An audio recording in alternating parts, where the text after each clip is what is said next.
আসসালামু আলাইকুম। Real village cooking চ্যানেলে সবাইকে ওয়েলকাম জানাচ্ছি। আজকে একটা নতুন ইউনিক রেসিপি নিয়ে হাজির হলাম, যেটা না দেখলে আপনারা বিশ্বাস করতে পারবেন না যে টেস্ট এতটাই হবে এবং এত সুন্দরভাবে এই রেসিপিটা বানানো হয়। মিষ্টির দোকানে মিষ্টিকেও হার মানাবে এই ঘরে থাকা সামান্য উপকরণের এই রেসিপি। তাহলে চলুন শুরু করা যাক। আমি এখানে আতপ চাল নিয়ে নিয়েছি, যে চাল দিয়ে পোলাও বানানো হয়। সেই আতপ চাল নিয়েছি, আমি ভালো করে ধুয়ে পরিষ্কার করে নিয়েছি। আমি ভিজিয়ে রেখেছিলাম, আধ ঘন্টার মতো ভিজিয়ে রেখেছিলাম। এবার এটা আমি এক সাইডে রেখে দিচ্ছি। একটা কড়াই নিয়ে নিলাম, এর মধ্যে 1 চামচ পরিমাণ দেশি ঘি নিয়ে নিয়েছি। আপনারা চেষ্টা করবেন দেশি ঘি দিয়ে বানানোর, এতে করে হয় যে স্বাদটা খুবই ভালো আসে। খাওয়ার সময় একটা ঘিয়ের যে ঘ্রাণ থাকে, এটা খেতে খুবই ভালো লাগে। এর মধ্যে দিয়ে দিলাম আমি যে চালটা ধুয়ে রেখেছিলাম, আতপ চালটা দিয়ে দিলাম। চালটা আমি 3 মিনিটের মতো ভালো করে নাড়াচাড়া করে ভেজে নেব। ঘি দিয়ে চাল ভাজলে খেতে এতটাই টেস্টি হয়, আপনারা বাড়িতে ট্রাই করে দেখবেন। আর পুরো ভিডিওটা দেখতে থাকুন, খুবই ভালো লাগবে। আপনারা পুরো ভিডিওটা দেখবেন, স্কিপ না করে, খুব ভালো লাগবে। এই দেখুন, চালটা ঠিক এইভাবে আমি ভেজে নিয়েছি। এবার চালগুলো আমি ঠান্ডা করে নিয়ে একটা ব্লেন্ডারের মধ্যে নিয়ে নেব। এগুলোকে আমি মিহি করে নেব। আপনারা বুঝতেই পারছেন যে আমি আজকে কি বানাতে চলেছি। মিক্সির মধ্যে আমি ভালো করে ঘুরিয়ে নিয়েছি। আমি আপনাদের দেখিয়ে দিচ্ছি, এই দেখুন ঠিক এইরকম হবে। এবার আমি আবারও একটা কড়াই চাপিয়ে দিলাম। কড়াইয়ের মধ্যে আমি নিয়ে নিচ্ছি দুধ। আমি এখানে 1 লিটার দুধ নিয়েছি। আমি ভালো করে আগে থেকেই জাল দিয়ে ঘন করে রেখেছি। আমি আবারও ভালো করে গরম করে ফুটিয়ে নেব। এখানে দিয়ে দিচ্ছি এলাচের দানা। এলাচ দিয়ে আমি আবারও ভালোভাবে মিশিয়ে নেব। এখানে আমি গুঁড়ো দুধ দিয়ে দিচ্ছি 3 টেবিল চামচের মতো। আপনারা এই পর্যায়ে কনডেন্স মিল্কও দিতে পারেন, এতে করে মিষ্টির পরিমাণটা কমাতে হবে। আমি গুঁড়ো দুধটা গুলে ভালো করে দিয়ে দিলাম। আবারও নাড়াচাড়া করে দুধের সঙ্গে ভালোভাবে মিশিয়ে নিচ্ছি।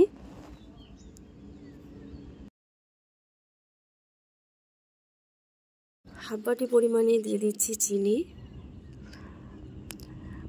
1 বাটির কম দিয়েছি। পুরো চিনিটা দিয়ে দিলাম। দিয়ে এখানে যদি আপনারা কনডেন্স মিল্ক দেন, তাহলে এখানে চিনির পরিমাণটা কমিয়ে নিতে হবে, কারণ কনডেন্স মিল্কে মিষ্টি থাকে। খুব ভালোভাবে চিনিটাকে আমি গলিয়ে নেব। এবার আমি যে চালটা গুঁড়ো করে রেখেছি, সেই চালটা দিয়ে দিলাম। চালটা দিয়ে অনবরত নাড়াচাড়া করতে হবে।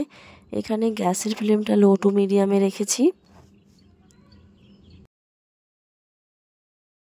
অনবরত নাড়াচাড়া করতে থাকবেন, আর দেখবেন 1 মিনিটের মধ্যে এটা কীরকমভাবে চালগুলো সেদ্ধ হয়ে গেছে। আবারও কিছুটা পরিমাণ ছিল, সেটাও দিয়ে দিলাম। এভাবে অনবরত নাড়াচাড়া করতে থাকবো। এই দেখুন গাঢ় হয়ে আসছে। আপনারা এই রেসিপিটা চিনি যদি না খেতে পছন্দ করেন, স্কিপ করতে পারেন। গুড় বা বাতাসা দিয়েও বানাতে পারেন, সেক্ষেত্রেও ভালো হবে। আমিও কিছুটা পরিমাণ গুড় দিয়ে দিলাম, 2 টেবিল চামচের মতো গুড় দিয়ে দিচ্ছি। আপনারা শুধু গুড় দিয়েও বানাতে পারেন, সেক্ষেত্রে খেতেও খুবই ভালো লাগবে।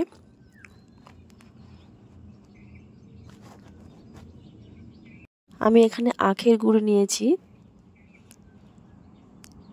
এ দেখুন কতটা গাঢ় হয়ে এসেছে। এইভাবে আমি অনবরত নাড়াচাড়া করতে থাকবো। যখন কড়াই থেকে উঠে আসবে, ঠিক সেই পর্যায়ে আমি গ্যাসের ফ্লেমটা অফ করে দেব। এখনও অনেকক্ষণ নাড়াচাড়া করতে হবে।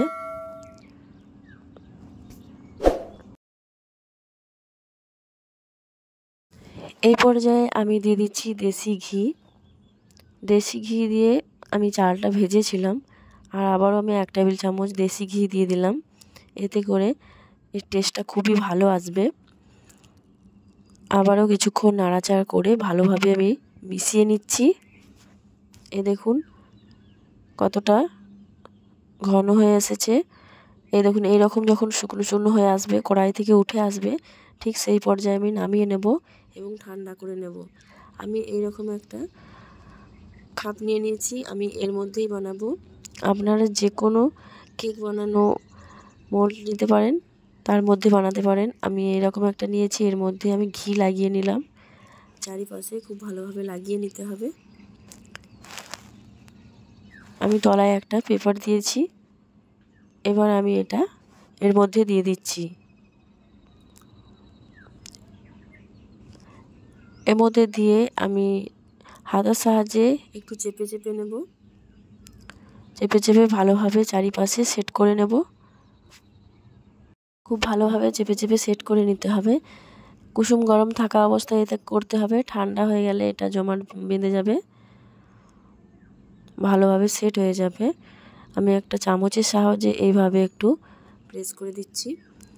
আমি আজকে বানাচ্ছি চালের সন্দেশ। আপনারা তো দুধ মালাইয়ের সন্দেশ খেয়েছেন, এই চালের সন্দেশটা খেয়ে দেখবেন, এতটাই টেস্টি হয়। আমি ওপর থেকে কিছু ড্রাই ফ্রুট দিয়ে দেব, চারমগজ দিয়ে দিচ্ছি। আপনারা আপনাদের পছন্দ অনুযায়ী যে কোনো ড্রাই ফ্রুট দিতে পারেন। এবার এটা ঠান্ডা হয়ে গেছে, আমি চারপাশটা একটু ছাড়িয়ে নিচ্ছি। দেখুন খুব সহজেই উঠে আসবে। এবার আমি এখানে পিস পিস করে কেটে নেব। আপনারা যে কোনো শেপে কেটে নিতে পারেন। আমি এরকম ছোট ছোট করে পিস করে কেটে নিচ্ছি।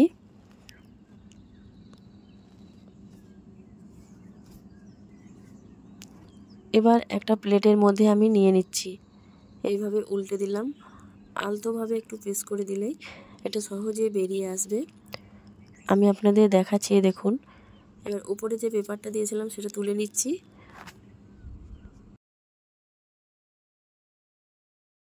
এই দেখুন সহজেই উঠে চলে আসছে, পুরো হালুয়ার মতো স্ট্রাকচার। আপনারা একবার বাড়িতে না বানালে বিশ্বাসই করতে পারবেন না বন্ধুরা, যে এতটাই টেস্টি হয়। দেখুন পুরো সহজেই উঠে চলে আসছে, মুখে দিলেই মিলিয়ে যাবে, এতটা নরম তুলতুলে। ছানার পায়েস তো খেয়েছেন, ছানার অনেক রকমের মিষ্টি খেয়েছেন, এইভাবে সন্দেশ বানিয়ে দেখবেন চালের, এতটাই টেস্টি আর এতটাই নরম হয়েছে, মুখে দিলেই মিলিয়ে যাবে, হালুয়ার মতো একবারই নরম। দেখেই বুঝতে পারছেন যে কতটাই টেস্টি হতে পারে। আমি একটা প্লেটের মধ্যে নিয়ে নিচ্ছি। তাহলে দেখলেন তো বন্ধুরা, দুধ ছানা ছাড়াই কিভাবে সহজেই বাড়িতেই সন্দেশ বানিয়ে নিতে পারবেন। কত সহজ রেসিপি, বাড়িতে এইভাবে বানিয়ে আপনারা সার্ভ করতে পারেন। সবাই খেয়ে খুবই প্রশংসা করবে। ঘরে থাকা সামান্য উপকরণ দিয়ে এই সন্দেশ রেসিপি। তাহলে আমার এই রেসিপি আপনাদের কেমন লাগলো কমেন্টে অবশ্যই জানাবেন। আর আপনারা যদি নতুন হয়ে থাকেন চ্যানেলটা সাবস্ক্রাইব করবেন এবং পাশে থাকা বেল আইকন প্রেস করবেন। দেখুন একটা ভেঙেও দেখিয়েছি, কতটা নরম, মুখে দিলেই মিলিয়ে যাবে। একটা খেলে মন ভরবে না, বারবার খেতে ইচ্ছা করবে। তাহলে আজকের এই রেসিপি এখানেই শেষ করছি।